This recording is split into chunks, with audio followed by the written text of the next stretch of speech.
But again and again in biology, we find that those actions that organisms take to protect themselves from damage in the moment can cause more damage if they don't subside after the traumatic moment has passed. And traumatic experiences can actually prevent you from that integrative style of thinking. Rather than developing this process of interaction between these two modes, you develop a sort of separation. Repeated and unaddressed trauma can cause the development of an adverse relationship between these two levels. So that if you get too close to thinking about that horrifying trauma that occurred, you immediately change your thinking to something else. That same neuroplastic effect that I'm encouraging people to sort of develop and exploit to help build their metacognitive thinking through conversation and journaling.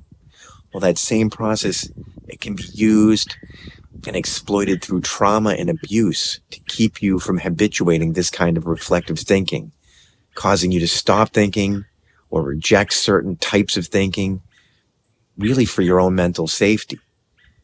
So this is what makes metacognitive pedagogies tough, because both as the student and the teacher, you have to be able to figure out where that line is.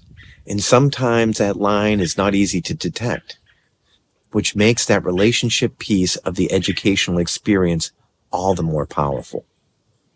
Because an individual will not be able to integrate their thoughts and actions in a metacognitive way if they cannot manage the emotional energy of the process itself.